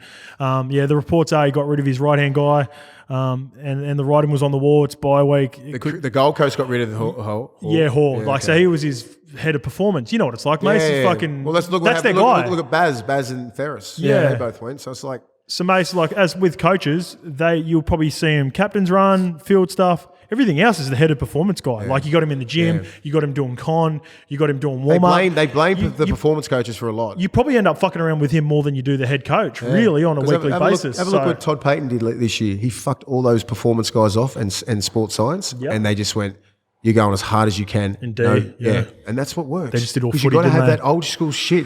I mean, I've been at sessions where, that's 7 minutes up, you're done. Are you fucking serious? He's at 1.5, get him off. We're not done. You know what I mean? As middles can get coached. You've got to get coached middles different. Yeah. Outside backs, go do your thing. I don't give a shit catch. what you do, kick, catch a fucking ball, score your tries, all that sort of shit. Middles, different level. Yeah. I want you guys going at 120% every single session. And that's what happens. You got to build this competitiveness within teams. And you've got to go as hard as you can. You know that. Especially if you haven't got a superstar team that can just go, you know what? We can roll out like Penrith. And even Penrith play at that, they train at that level. You can't have these players, no rep players or anything like that, expect to come in and train at 70% and then go on the field at 100. Even Scotty Drinkwater alluded to it. He had an interview after and he's like, same sort of thing, mate. So remember back in the day, would do middles, they'd be doing wrestle, you'd be bashing each other. You'd see the backs, they'd be doing kick, catching bombs and practicing jumping in the corner. Apparently, Scotty Drinkwater said at the start of the year, he goes, like, everyone was all in. Yeah. So we were just bashing each other. And backs weren't used to it, but it's showing up in their performance. Well, have a look how they're playing. They're probably playing the best brand of football. I think they're the only team that can probably rattle Penrith. Yeah. Because of the way if Taumalolo's on and just say with the halfbacks got a great kicking game, the 5'8" gives him a chance to run, license to run now because he's a runner. He's tough. He's a good defender. Val Holmes, Nanai, Murray. They got some really good players, man. What is Jordan McLean now? You don't understand what a win in Origin and just a week in Origin can do for that young kid. Jason Tomalolo now is fucking around and running shape. Have you seen him doing the fucking drop? He's doing the drop lead now off It's mad. You know why? And it leads back to the same thing, Mace. They are so confident in DNR. Yeah, making an error and relying on their D, that fuck it, they're just playing footy at any point in the field too. How Taumalo's playing outstanding because usually he'd be like boom, boom, boom, just off the nine. Good luck stopping him. You know what I mean? Like but it was on the back of Matt Scott. Yeah, arguably one of the best props. Jimmy Tamau. He was that third prong, so like he was getting a lot of quick play the balls. He can sort of go wherever he wants. Now he's getting a ball, like a 20-metre ball from the 9 that Robson's been playing outstanding. Yeah, he's got block shape with him. So just say if you're A, B, and C, if you get caught lagging, he's coming straight at you off his left. Yeah. Do you know what I mean? And he'll go straight in between B and C, or he'll pass out the back. Now he's tipping and throwing out the back. But he squares up really good. It's not like it's a real little ball. Like he'll square up, lead runner's genuine, boom. Or, as I said, like he can come off his left, next minute he's at the format, and then he's at B. That's how powerful. And then he straightens up. He's so quick, if he catches you on your if you're flat-footed coming near him, you're getting smashed. You know what I mean? So he's changed his game, so he can probably play another 5 years. That's what I mean. He's just lengthened his career. He's lengthened his career. And all the bullshit with him and Todd Payton. Todd was trying to get that out of him. Yeah. Trying to get that into him, Trying to be a bit more expensive. You build respect. It's accountability. It's accountability. It's like just playing a little bit smarter. So he has more gas in defence. Now his defence is a lot better because he was ineffective for the last 2 or 3 years because he didn't have that help around the ruck with the Gavin Coopers and all these sort of senior players that were cleaning up a lot of mess. You've got to have these role players. Now he's got that other kid, Gilbert, doing a lot of stuff. He's got the hooker doing a lot of stuff. Gilbert's off to thing next year, actually. He's at the Dolphins. Redcliffe. But now they look like they're a really well-balanced side. Yeah. It'll be hard to beat. Penrith, very, very hard to beat. Sort of loop back around shortage of coaching talent. What do we do? What's the answers for it? Like Flano's obviously out there. Paul Green's probably out there. Guys that have won comps. If you're looking for experience, Gus said a lot of good things. So I meet with Gus about once a week. We just talk footy and everything. Like he goes, a lot of players just rush into coaching too quick. They become assistant coach and they go straight to head coach. Yeah. Instead of like being around a team, coaching the 20s, being a positional coach, Yeah. like doing all these other things for a couple of years before you go into the big dance. Because there's a lot of pressure there. So I think you'll see a lot of coaches come through like Fitzy Fitzy did that for years. Yeah. He just sat and goes, all right, it's got to be the right coach. It's got to be the right system. It's got to be the right team, the right environment, the right players. Serrato's probably looking at it now and going, what are my options? Yeah, it's not there. It's not really. Bulldogs would be the most The Bulldogs appealing would probably for me. be his number one appeal. But does he want to sit there for 1 year? He doesn't know what Burton's doing after next year. You know, Burton's saying, I'm not going to sign until I know what the coach is for that third year option. Yeah. So it's about developing coaches more. If you're an ex-player and you actually know the game, be in the system. Yeah. Understand what's going on. There's a lot of scheduling. There's a lot of stuff going on, like more than just being the leader of. More than just being the head coach. You've got to be a leader of men. You've got to understand. You've got to understand people. Yeah. You know what I mean? You're talking, as I said, 50, 60% Polynesian. You've got to understand the culture. You've got to understand people. That's half your battle. If you come in there with the X's and O's and all this sort of shit, it's not fucking NFL. Yeah. Game ain't that hard. It's all about managing people and people's egos and getting the right people around the coach. Get really good people around. Surround that coach with fucking a lot of brains. You know what I mean? That's what Wayne Bennett's done for years. They always had great assistant coaches, mate. That's why Craig Bellamy was his assistant coach. You know what I mean? Where's the Toddy Payton? There's got to be a Toddy Payton around there somewhere. Yeah, there It's is. these clubs. Toddy Payton did his time as well. Yeah, and it's like, and the reason I say Toddy Payton, because he's probably the outlier, because he didn't come from a successful system. He was at the Tigers, right? And then he went to the Warriors and did really well with the Warriors on an interim basis and was an assistant there. But he done his There's time. got to be, like he done his time. So didn't you rush don't from the necessarily have to be looking at Penrith, like that's my thought process. Who out of the fucking, is there someone at the Dragons? Is there someone like you just don't know about, like at the, probably the, Dean not Young, the teams Dean that are Young looking looks for like him? he's floating around. Yeah, Dean Young's Dean floating Young looks around. like Jason Riles is floating around. Yep. I think they're going to sit there for another couple of years because they know. They've seen people fuck up too. Look at it. Like the blueprint's there. If you want to rush into this shit, not have the fucking right team, you're out of the game. Do you know what I mean? So I think like the person who started that shit was Nathan Brown. Brownie, I played in Brownie's last game 2000, next minute 2002 or something. He's coaching St George. Yeah. And he's slapping Baz on the sideline. Yeah. And Freddie was the same. He went to Roosters, Freddie didn't he? did that pretty too easy, quickly. like 2 or 3 years, then he comes straight into the thing. So I think there is a blueprint just to be patient with young coaches and learn the game. There's more nuances of being a coach and little variables here and there. Like, there's a lot more than just being that head coach. I think that's a really good take. What Mace sort of said there, where like you're in around the first graders early, but then you got to go train your 20 side at night, and you don't have the facilities. You're putting out all your own cones. You're there till 9 o'clock. You're Like I think there's merit in that, bro. Yeah. So that's why I love doing my job, like 17, 18s, 19s. I'm developing these young kids. Yeah. Like, because I'll tell them everything they need to they're not going through they're not going to first grade unless they get through my system. Do you have aspirations to, would you ever consider I've dipped my toe in it a little bit for the last year. Yeah. And like, I'd like to get into coaching somehow. Yeah, but like, same do thing. I You don't want wanna be a head coach, Do I would want to be a you? head coach? You know what I mean? Like, or do I want to be like a sort of like a positional coach, sort of mentor? Yeah. So if I just stick all my eggs into one basket and be assistant coach, I don't think it's that hard. Be fucking honest. funny. You got to have the right guy. If you attach yourself to the right guy. As I said, like you just got to surround this head coach with a lot of brains. Yeah. I'd like to be part of that system. Yeah. Part of the It'd be funny seeing you up in the solution. coaching box. You know, like I've been in the coaching box. It's boring as shit. Worst thing ever. Imagine like being in the blowing coaching up. box. I want to lose my shit. These guys are just sitting there. I've sat in the coaching box with Wayne Bennett. He fell asleep. Not even lying. There was, yeah. Wasn't there one It's where time? he was sitting like this. He sits near the mirror like that, and I'm there, you know me. I'm, fucking yes. He's sitting there like, I knew he was slipping. I was like, or he's yelling at us. Wayne, what are you doing? He's like, oh, yeah. Get him off. It's 5 minutes, Wayne. We're still going. No, but like coaching is something that Any of the boys like that have got good footy minds that are in and around Yeah, that you can think Mark of? O'Mealy's got one of the smartest brains going. Yeah? Does he? The big ogre, mate. Yeah. Is he doing any coaching? Does some I great heard work up in Newcastle, does all the pathways. Yeah. Like he's like the fucking Rain Man of people. I'll ask him about a player who's under SG ball for Parramatta, what number? Brrr, bang. All his strengths, all his weaknesses, what he does, this, that. Like he's the best at what he does. Yeah. He's the best pathways coach in the game at the moment. Bobcat loves to coach. Yeah. Andrew Ryan's got a really smart brain. To me, he seems he'd be a good fit. Yeah, Bobcat's got a really good demeanour. Yeah. Very, very See, even that's where I keel. think you would be a bit of a weirdo as well. So I'm thinking of guys like I know, like Blake Green, for instance. I see him at the Newcastle system. He's just a really nice guy. Can Granny flip the switch? Like, can you have? And I think, do you have to have a bit of cunt about you? And Yeah, I I think, think I so. think these players look at like just say ex-players like us and go, what have you fucking done? You know what I mean? To be a coach, you can't just roll in there with like fucking 30 first grade games. Yeah. You know what I mean? They'll have this automatic disrespect for you. I know what young kids are like. They'll fucking Google you when they get exactly. home. What have you done? I remember doing the same shit. Yeah. When I was 18, I was like, what the fuck have you done?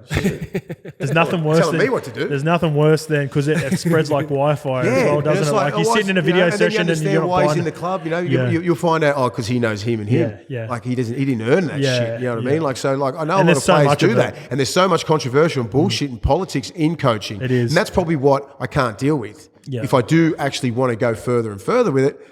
Be like, fuck. Lucky I got Gus. Gus is the boss. You know what I mean? I listen to Gus. And He's a good guy to have in your He's a side. great That's guy. not Good bad. guy. Probably the most powerful. Well, you got Wayne and Gus, so you got a good start. I got Wayne, Gus and Belly, so I got some good mentors. So, like, you know, if I want to do that, you know, like guys like Belly, I saw him Belly down in Melbourne. What's going on, mate? He's giving me a big hug, like, you know, like slap me up and shit. Yeah. Hug. He goes, I heard you getting into coaching. He goes, yeah, about time. He goes, you need anything? You need any help? Yeah. Ring me. How good. Same as Wayne. Yeah. Same as, you know what I mean? So I've got these great mentors in coaching and people just in life anyway. So if I really want to do it, but I'm really happy with just developing these young kids because I know they're the future of our game. You win comps from SG Ball and Jersey Flag. 17, 18, 19-year-olds, very impressionable young kids, and you can mold them into whatever you want. I can't teach a 30-year-old kid, 30-year-old man who's played 200 games. If you don't know how to fucking tip on or pass or square up or do this, it's too late. Yeah. You know what I mean? But a 17, 18, 19-year-old dealing like young schoolboy, best schoolboy, bring him to me, turn these dudes into machines because you can mold these kids and they sit there and listen. They listen. You know, it's hard to do that with first grade Before we players. quickly get off it, maybe a couple of guys over in the Super League as well. I'm thinking of Christian Wolf is obviously a big one. Wolfie would be a good first grade Wolf coach. would be a good one. Simply I'm surprised his because- name hasn't come up more as well. Well, I heard- just because I know how I well heard that respected he he's- is from the Islander boys. He's affiliated with the Dolphins somehow. Oh, And when Wayne goes in 2 years, he'll be That the makes head coach. sense. Ooh, take. I like that. That makes sense. That There makes you I go. don't know. That's I don't know, but I've just talked about Nolan Wayne and I'm the fucking. Tongan Buzz Rufffield. The Tongan Danny Weidler. All right, guys. Before we jump into Clubland with the big dog Willie Mace and Skipper Scope, Manscaped been supporting the brand for a long time now. If you do want to use our code, you can use my one ICE for any of the products online. 20% off plus free shipping. Anything Manscaped, shave the balls, look good, feel good, play good, perform good in the bedroom, on the field. It doesn't fucking matter. So use our code or use my code ICE. 20% off, free shipping. Let's hit the Clubland. Guys, let's just roll into the couple games for this round. Got Cronulla Sharks taking on Melbourne Storm. What do you like about this game, Scope? I'm leaning towards Cronulla just with the start on this one. I think even though Nico Hines has been ruled out, Matty Moylan's been fire. Yeah, Matty Moylan's good. been all right. Trindle's been part of the system for long enough where he can slide in. When you look at the Melbourne Storm team, Munster, Harry Grant, just a couple of like really key pieces. Kafusi's out. I used to have some Kiwis around there's Origin one more. times. And even When we were in Origin, we had Sonny Bill and Roy Sitasi, Matt Utah.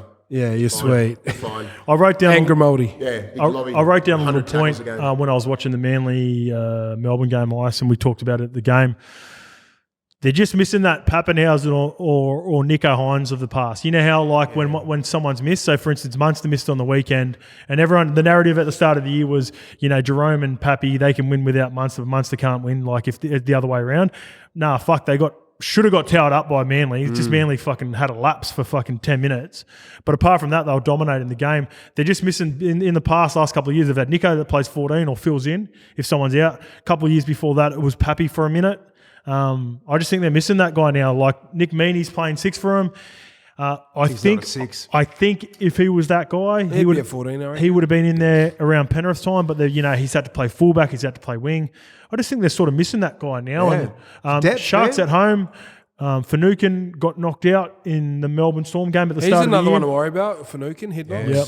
He's starting to get to that point. I think he'll want to have a big one in this game. Sharks have been, since when he's back, like at the start of the year when he was in, they were solid. He missed a few games with the concussion. Last couple of games he's come back. He hasn't even been starting. He's been coming off the duty bench, but he still has a lot of influence in and around the team. Captain's run on you like that, mate. Thought I'd just chuck that one in.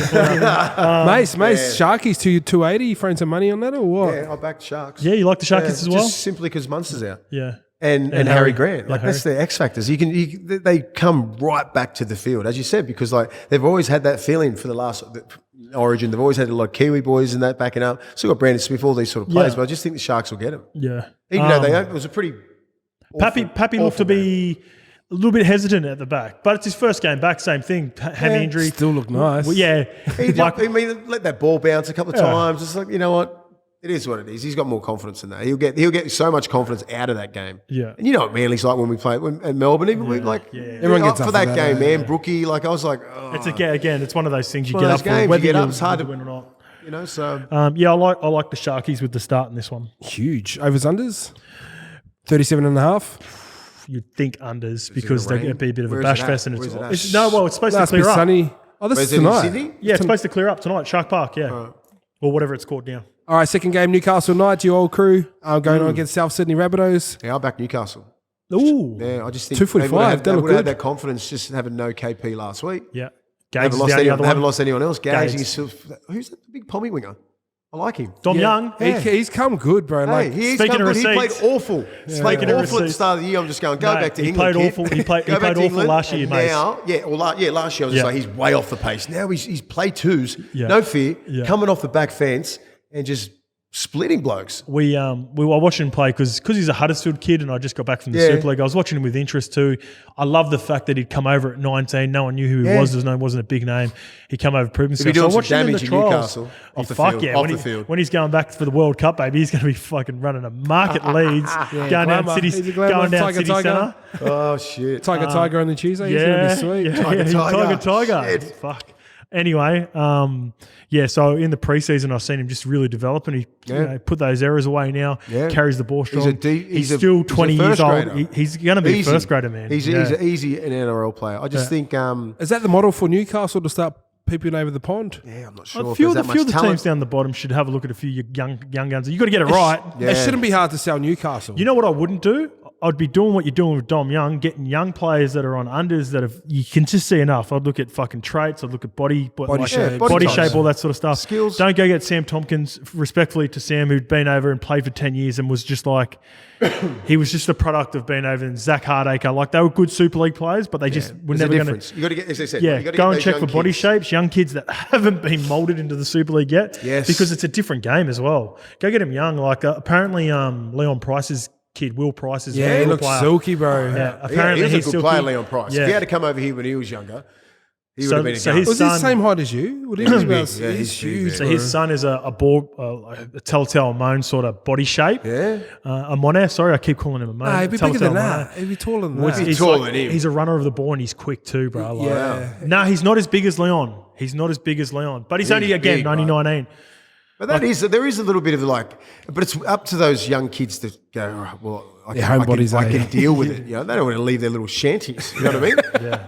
Fuck, they just sit there and it's like, oh, let's go have a beer at the same place. Yeah, they love the local, bro. You go down to They the just love local it, every but day. you got to get them at that and age. you love them for it. I love them for But it. you got to get them at that age, Yes. right? Like 19, 20, 21, where they're not indoctrinated into the Super League sort of stuff. Yeah. Get them here, but it's a big deal coming here, man. Not really. Knowing the NRL is the fucking bee's knees, and you're like, am I good enough? Am I good enough? Yeah.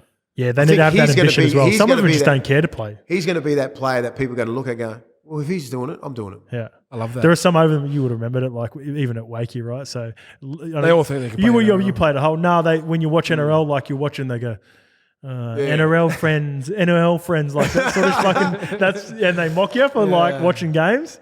Because some of them just don't have ambitions, do. But I reckon, just probably knowing, I met Leon Price a little bit at the Catalan 10-year thing, and I have a feeling like I'd be going to have a crack at Will Price, man. Yeah. Fucking oath. So Newcastle Rabbitohs, where you going? I'm going Rabbitohs. I think I'll tell them up. Yeah, I reckon Trell's going to have a big one. Overs unders 40.5. McDonald's Jones Stadium. There's been plenty of points at McDonald's Yeah, Jones Stadium of late, hasn't there? overs, bro. probably going Big Adams. Time. Save some money there. I think teams have put 52 against them at McDonald's Jones. So I think that fortress there. Easy money. Left side, who's going to be on it? Ooh, Dom Young versus Alex Johnston. That'll be interesting.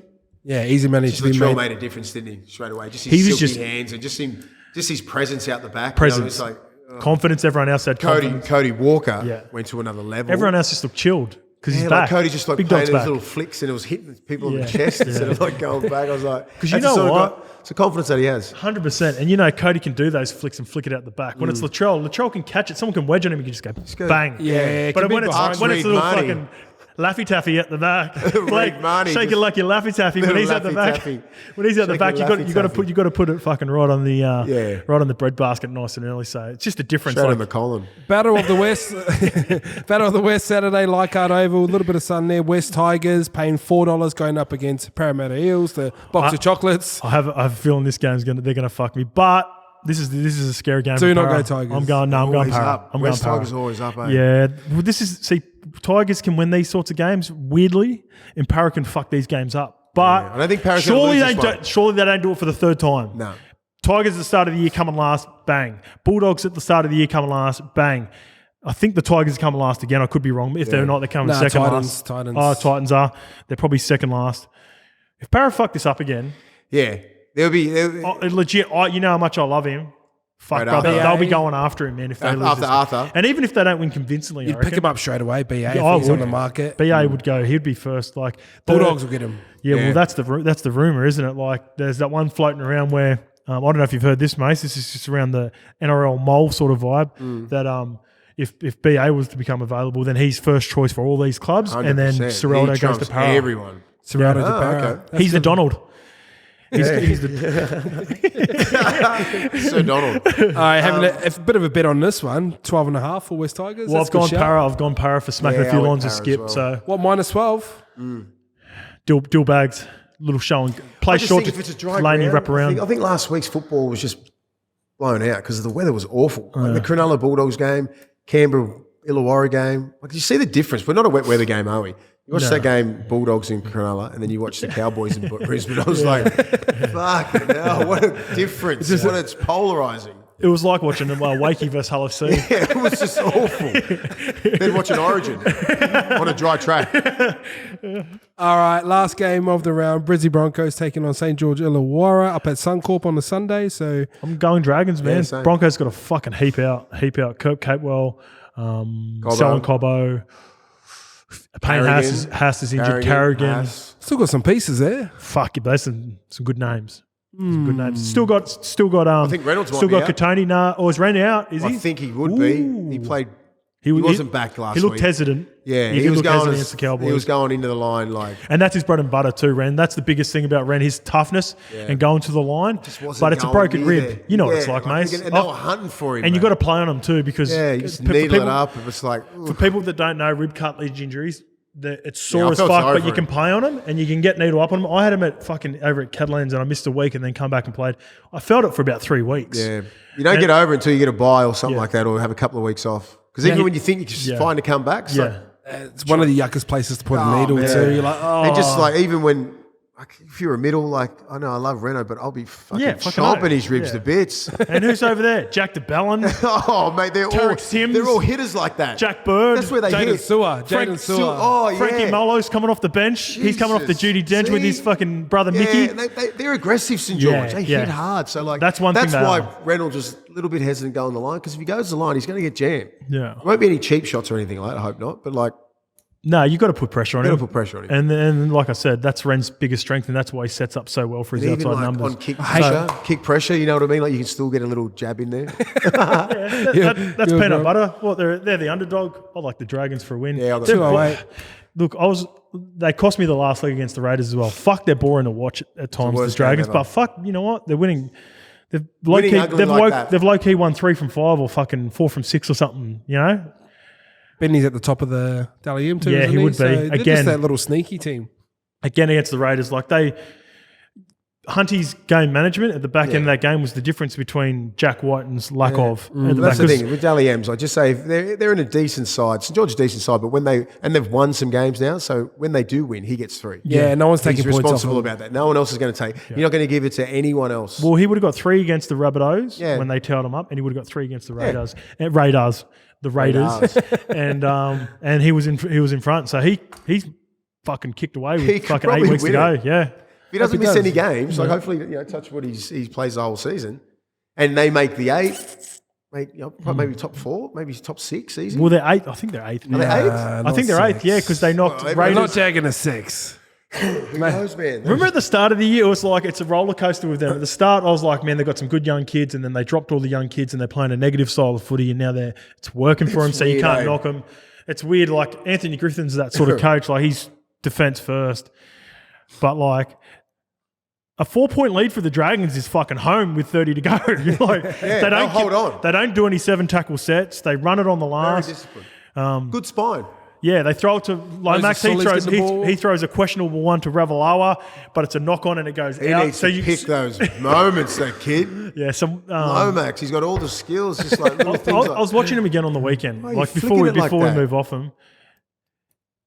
He is the most talented player not to be playing Origin right now. Yeah, like he is. physically, He has all the attributes. bro. He picks up and Jack aggressive. Whiten, man. He's Jack aggressive. Whiten. There's a couple of times where they went toe to toe on a physical battle, Yeah. 1-on-1, and he held his own. And Jack Whiten normally manhandles people. And I was watching the game, just going. He's got it all. For me, it's a maturity thing. It's maturity and It's a an maturity attitude thing. It's an attitude. People will look at the shit that he did against. I reckon he would have been in contention for Origin. He would have been. The shit against Frizz. Exactly. I think the culture that New South Wales is trying to build Yeah. and what they're creating. If he can get that He right, doesn't. he's so he can talented, fit, man. If he can fit into that, he's the future of That New right South edge. Wales, He could you know, play. like, 'cause he with could. Crichton, they should be going at it for 10 years. Yeah. But if he doesn't fit the culture, and this is what people don't understand. It doesn't matter what you do on the weekend. You could be killing it. If you don't fit into that culture, red line, straight through your nose. That's how it happens. And that's what's happening with him right now. Love that. Because he's not fitting into what they're building and what they're about. Yeah. Makes sense. Because everything else is there. Because he has all the attributes to Physically, be one of their he's a best mad sellers. defender. He's strong. Kicks- he carries the ball kicks well. goals. He's Like got the questionable. He goes to the flick too much, and I'll keep saying when it comes off, it's nice. Looks When it beautiful. doesn't, Looks terrible. So if that's the only part. Everything else is fucking nice, bro. Yeah, I want him. Like everyone's rooting for him. You just got to fix a couple little things up, Yeah. attitude-wise. Yeah, it's got to be attitude. Skipper Scope, Big Cheers, Brother boys. Mace. All right, man. Appreciate your times, See you later. guys. Thanks for tuning in. Like, comment, and subscribe.